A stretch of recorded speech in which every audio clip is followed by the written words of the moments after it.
هل حسيت في يوم من الأيام إن الكلب بتاعك بيتصرف تصرفات غريبة؟ بيركز مثلا على مكان معين وبينبح بشكل هستيري وكأنه حاسس بالخطر؟ أيوة يا صديقي، زي ما جه في بالك بالظبط. الحيوانات حواسها أقوى من حواسنا بكتير، وبتشوف الحاجات اللي مش بنقدر نشوفها. فيا ترى لو في مرة كنت قاعد والكلب بتاعك جه ووقف قدامك وقعد ينبح بصوت عالي، يا ترى بينبح عليك ولا على حاجة واقفة وراك؟ أهلا بيكم، أنا شادي سلامة، والنهاردة معانا مجموعة قصص مرعبة عن الكلاب والكائنات الخفية. يلا جهز نفسك، طفي الأنوار كلها وهيئ الجو واستعد لجرعة جديدة من الأدرينالين، ويلا بينا نبدأ. القصة الأولى. بتحكي صاحبة القصة الأولى وبتقول إنه كان عندها كلبة صغيرة كانت مرحة جدا، وكان أي ضيف بيجي عندها كانت الكلبة بتستقبله وبتقعد تلعب معاه. لكن في يوم من الأيام بيزور البيت أخو الست اللي بتحكي القصة، وكان معاه واحد صاحبه، وبتقول إنهم أول ما دخلوا البيت الكلبة وعلى غير العادة شعر جسمها كله وقف وكشرت عن أنيابها وبدأت تنبح عليهم بطريقة غريبة، وبالتحديد على الراجل التاني صديق أخوها اللي كانت خلاص هتهجم عليه لولا إن صاحبة البيت مسكتها. والكلبة ما هديتش غير لما الراجل مشي من البيت، بعد ما طبعا الست واخوها اعتذروا له بشدة عن الموقف. لكن الغريب ان بعد فترة بتسمع الست ان الراجل صديق اخوها اتقبض عليه وتوجهت له عدة تهم، منها الاغتصاب والاعتداء الجنسي. الست بتستغرب جدا وبتبص للكلبة بتاعتها اللي تقريبا حست ساعتها ان الشخص ده مجرم، لدرجة انها خرجت عن المألوف بتاعها وتحولت قدامه لوحش شرس.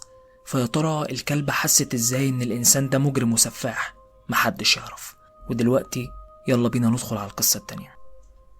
بتقول صاحبة القصة انهم نقلوا البيت جديد، ومع مرور الوقت حسوا ان البيت الجديد فيه حاجة مش طبيعية، واللي اكد لهم الكلام ده هو الكلب بتاعهم اللي كل يوم الساعة 8 بالليل بيوقف قدام أوضة السفرة ويبص على الباب، وبيبدأ جسمه يتنفض ويلهث بشكل سريع، بعدها بيجري ويستخبى ورا أي حاجة في البيت.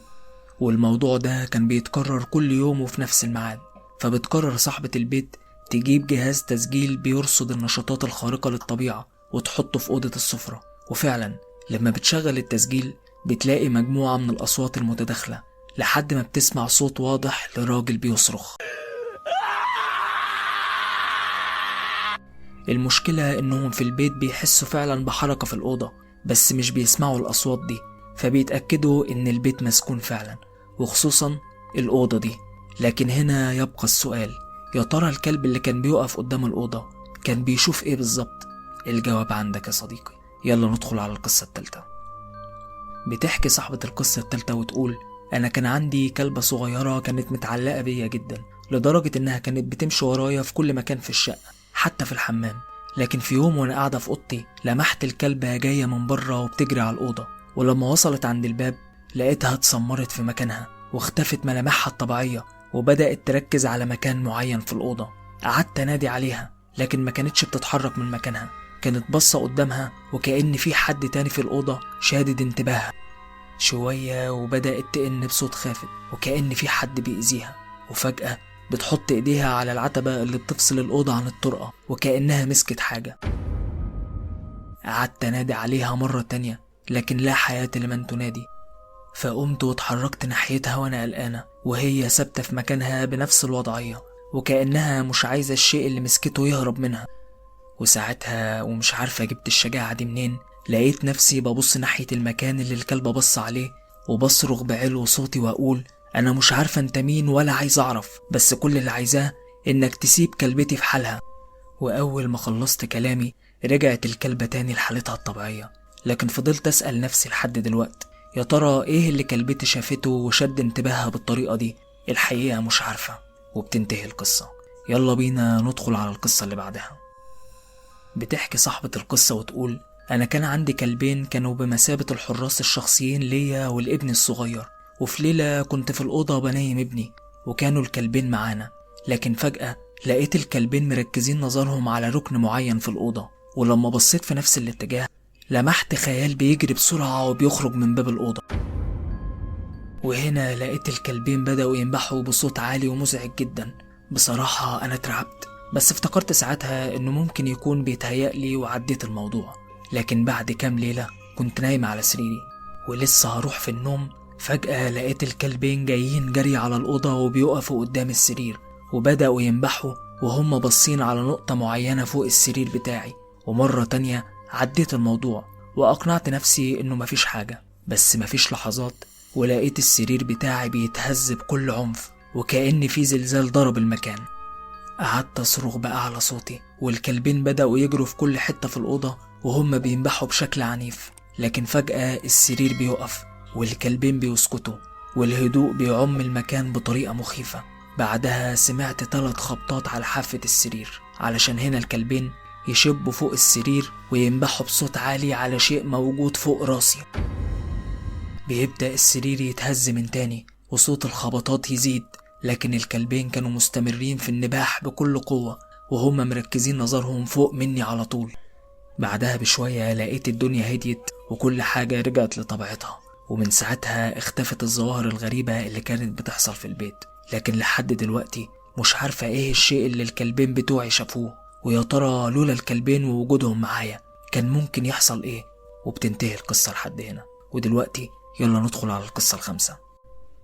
صاحبة القصة ال5 بتحكي وتقول: وانا صغيرة كان عندي كلب وافي جدا وكنت مدرباه انه يدخل اماكن معينة في البيت، وغرفة المعيشة كانت من ضمن الاماكن اللي مش بيدخلها. وفي يوم وانا باكل الكلب لاحظت انه مركز على بقعة معينة على الحيطة، فلما ببص في نفس الاتجاه بلاقي ظل اسود ضخم جدا بيدخل غرفة المعيشة.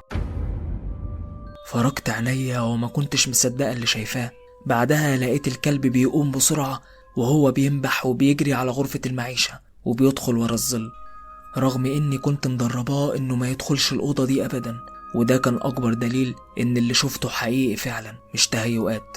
المهم بعد شوية بلاقي الكلب هدي وخرج من غرفة المعيشة، بس من كتر الخوف ما قدرتش ادخل وراه وما كنتش عارفة ايه اللي بيحصل جوه. وتلف الايام وبعد 30 سنة كبرت واتجوزت، وفي يوم لقيت ابني جاي وبيقول لي: ماما انت سمعتي عن رجل الظل؟ فانا بقول له لا، فلقيته بيوريني صورة من على الانترنت لرجل الظل، واول ما شفت الصورة الدم اتجمد في عروقي. الكيان اللي في الصورة كان بالظبط شبه الكيان اللي شفته بيدخل غرفة المعيشة وانا صغيرة والكلب بتاعي هجم عليه.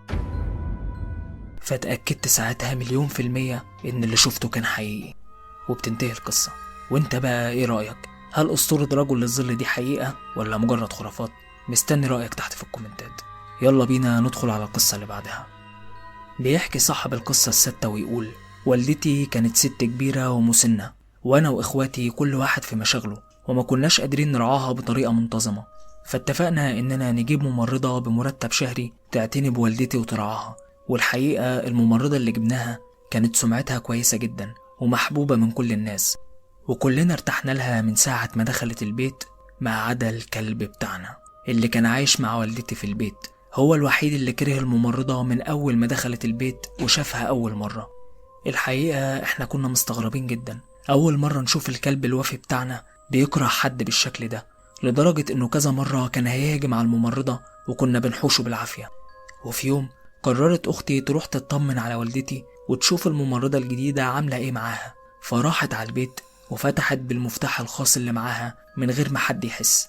ولما بتدخل أوضة أمي بتلاقي الممرضة اللي بتعمل طيبة وبشوشة قدامنا بتعنف أمي بطريقة صعبة جدا، بسبب إن والدتي والكبر سنها كانت بتتبول على نفسها. وبتبص أختي بتلاقي الكلب بتاعنا واقف بين والدتي وبين الممرضة وكأنه بيحاول يحمي أمي منها. وعرفنا ساعتها إن الممرضة إنسانة مش كويسة وكانت بتعمل طيبة قدامنا علشان الفلوس، فطردناها من الشغل على طول.